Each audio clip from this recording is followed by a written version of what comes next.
Hello, I'm Stephen Bourne with the Rye Civic League and with the June Top 10. So on May 9th, the Select Board accepted $100,000 from NHDS to update the database around Parsons Creek. And by the way, that's where we are, and stick around. Alex is going to give you the history of the whole area and where it got its name, Stinky Creek. So, but if you listen to the video of that, it may sound rational. Oh, we're going to maybe see if it's animals or people. We're going to update the database. Maybe there's a few bad systems that we can point out. The problem with that is that in the December 2020 FB engineering report, bold highlighted everything. The low-lying topography and high groundwater table in the watershed make the leach field susceptible to malfunction, which is likely the primary source of the fecal contamination in the watershed and at the beaches. Then you add to that, all right, the December 17th, when New Hampshire DES came and told the Select Board, there's too many leach fields in the Parsons Creek watershed. There's not enough ground. So we've known for over 5 years that's the problem. But what are we doing? Oh, it may be animals. Okay. And by the way, down here at the outgoing tide, we tell people not to play in it because you're going to get sick from the fecal contamination. Speaking of contamination, at the I think it was the May 13th or 11th Select Board meeting, Mindy Mesner gave a great presentation about Coakley landfill and how all that contamination is overflowing into the wetlands and leaching into Berries Brook and into Rye. There's pictures, you can watch the video and do that.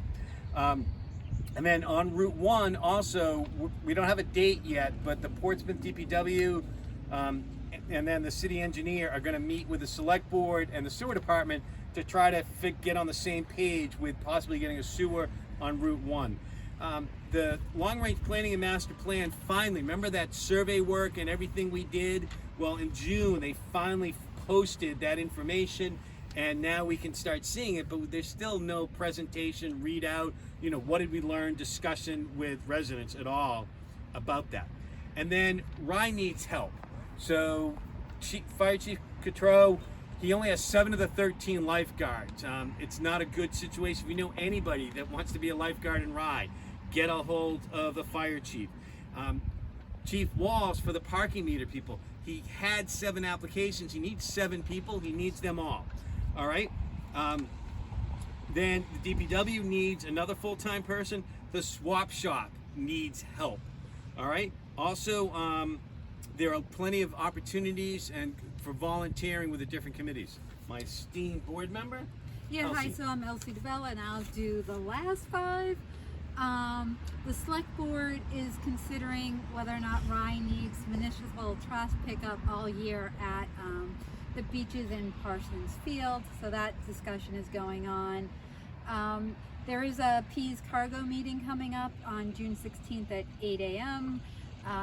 Just to make sure you're aware, the first company that had a cargo plan, they withdrew, but there is a second one who is going to be submitting a bid. The revised Town Hall Annex plan, the price is going down, so they got it down to somewhere below $570,000, remembering that the budget or the allocated budget is $250K. So there's some discussion going on about using the funds that we have from the American Recovery Act. One needs to remember that if we need to allocate those to Town Hall Annex, they're going to have to come from somewhere else. The safety changes at Perkin-Rose and Ocean Boulevard are going to the DOT for final approval. The not yet approved diagram will be uploaded for you to take a look at. In the school system, Ann Gilbert was selected as the next Rye Junior High principal, and Michelle Costa as the new principal at Rye Elementary School. In addition, the Rye schools will be receiving $3 million in New Hampshire State Adequacy Aid. From the Zoning Board, year to date, relief has been granted 61 times. 22 of those have been for a wetland or buffer reliefs, and 3 involve demolition. Thank you. Thank you. Good afternoon, everybody. I'm Alex Hurley with the Rye Civic League.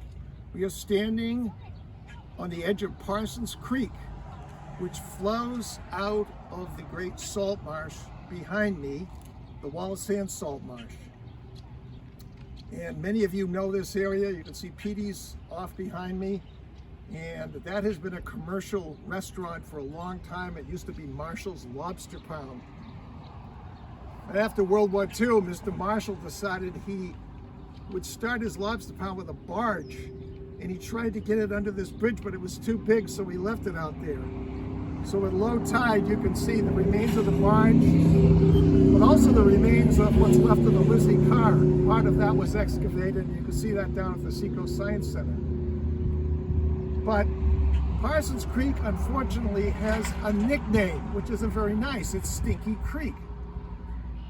And why does it stink? When I was a kid, I used to walk with my friends from the Pirates Cove beach. The surf club used to be Pirates Cove Restaurant in an earlier time, last century. And we would walk along the edge of the beach and we would walk out to Parsons Point. And we noticed that the water was really warm coming out here, where we would walk through it at low tide, and it stank. And we knew what rotting vegetation smelled like. We thought it was something worse than that. But anyway, we always wondered. And what happened is people, of course, started building along the edge of the salt marsh back in the 1800s. And there were no regulations then. So who knows? Raw sewage going in, and even when people had septic systems at high water, those things aren't going to work. So this is a big problem here, Parsons Creek pollution. The area here that people sometimes refer to as Concord Point is accurate. It's the Concord Point housing community. People from Concord, New Hampshire came down here in the late 1800s and built these beautiful houses. And also, obviously, other people own them now, but that's why it's called Concord Point Road here. But the point of land is Parsons Point. Thank you.